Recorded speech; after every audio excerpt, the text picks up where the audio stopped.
Hello my friends and welcome back to my channel. So first of all, and this is very important, this video is recorded in HDR. To be more precise, it is recorded in HLG, Hybrid Log Gamma. So the advantage from HLG is that it is backwards compatible to SDR. So that means if you can't watch this video on an HDR capable screen, it doesn't matter because SDR is fully supported. The downside is that it may not be as good as HDR10 recording, but unfortunately this is not what my camera is offering. HLG is the only option, but I think the result or the picture quality, what you can see right now if you watch this on a capable HDR screen, is pretty good. And here we are now with Ghost of Tsushima, and I'm very impressed actually every time when I'm starting this game. I don't want to fight now. And I need to explain a couple of things before we actually start with, or before I show you my recommended settings in terms of HDR on the S95C. Where I'm going actually. But anyway, what I really like on this game, it is so great looking actually. I mean, don't get me wrong. In terms of details, of course, we have better games like Horizon Forbidden West. There are more assets in the world. So this is of course not filled with a lot of assets or a lot of details, but it is such a clean game. There is no aliasing, there is no issue at all. It is just great looking. And I mean the colors, I mean you can see this right now, hopefully you can see this. This is just absolutely amazing. So let me just, maybe don't fight today because I haven't played this game in ages and I literally actually don't know how to fight or how to block anymore. Anyway, I'm just here for the graphic actually, not for playing this game. This looks just so amazing. But I would say we're starting with my recommended settings, and as always, first things first.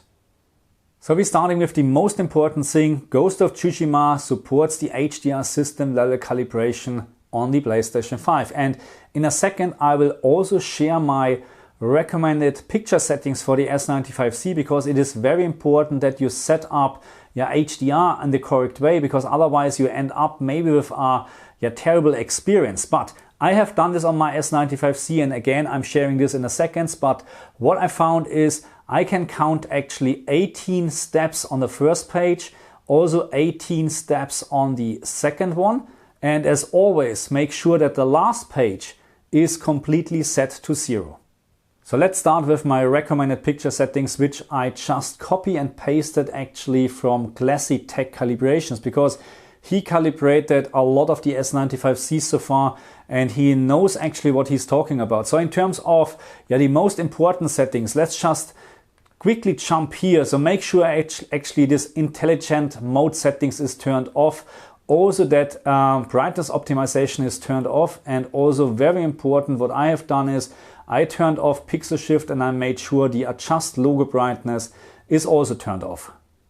And then we're looking at connection game mode settings, and what you have to do here is I would strongly recommend to put the game mode on, because I don't like the automatic mode, because I found that my Xbox is actually not in game mode if there's no HDR signal. That's why I like to have this turned on all the time. Dynamic black equalizer, leave it at 0, because you will just have washed out picture. At the moment maybe the picture looks a little bit dark, but that's because of settings from the camera.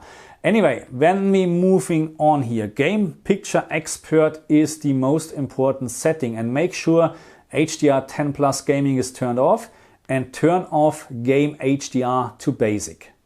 And then we have the main picture mode, picture size setting of course 16:9, and then expert setting is actually quite simple and straightforward. Brightness 50, contrast 50, color 22. Contrast enhancer, I would strongly recommend to leave it off. It will just blow out the picture. It just doesn't look good at all, and you will lose a lot of details in specular highlights.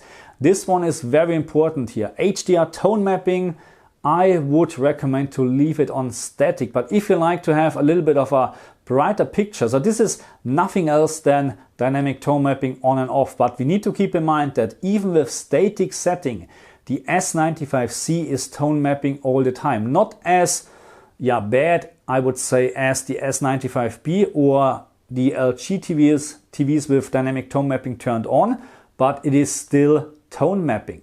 So then we have Gamma ST2084, and this should be -1 and shadow details should be -2. This is important because otherwise you have a little bit of overbrightened shadow details, which doesn't look good, of course. Color space setting is also important. So make sure this is set to DCI P3. I left it on auto because it's just working as it should be at the moment. And peak brightness, last but not least, set it to high.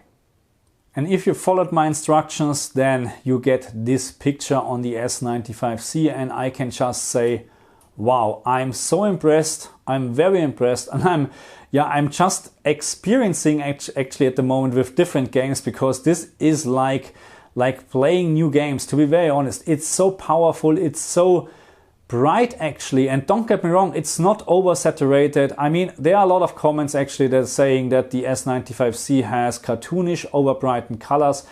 This was the case with the S95B, not anymore with the S95C. I mean, you just need to reduce the colors a little bit from 25 to 22 to have actually a very great experience. But even you leave it at 25, it's not oversaturated at all, in my opinion. I mean, look at this nice yellow here. This looks just amazing. And in terms of brightness, in terms of contrast, and in terms of black level, this TV is just wow. Anyway, there's one more setting what we have actually in the game, and this is the brightness setting, or how it is called.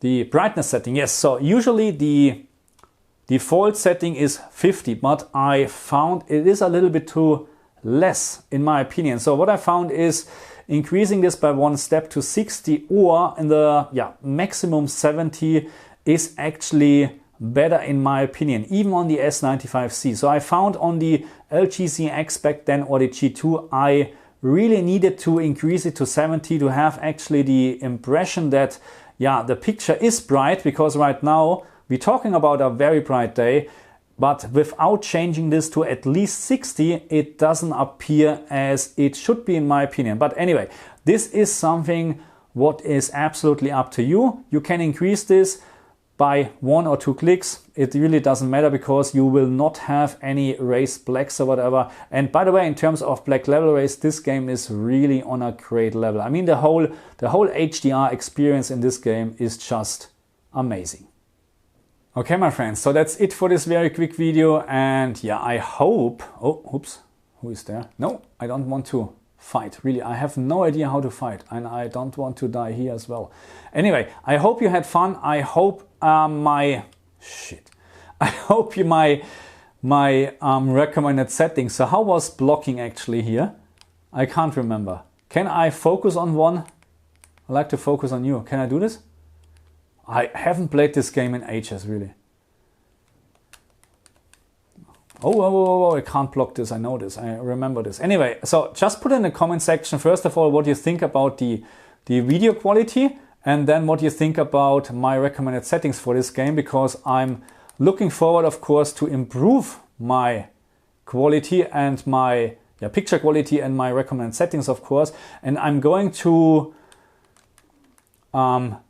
talk about more games, because I think it is worth to update a couple of settings for games for the S95C, because it is just a new experience, in my opinion. There's one missing here. In terms of HDR, in terms of specular highlights, it is just so much better.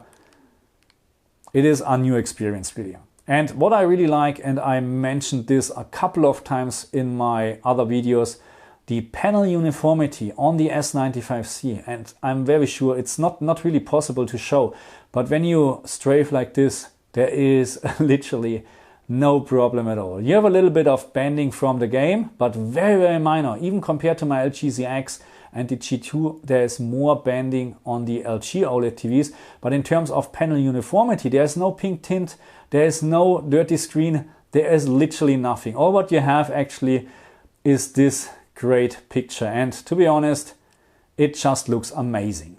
Thank you very much for watching me. I see you guys next time.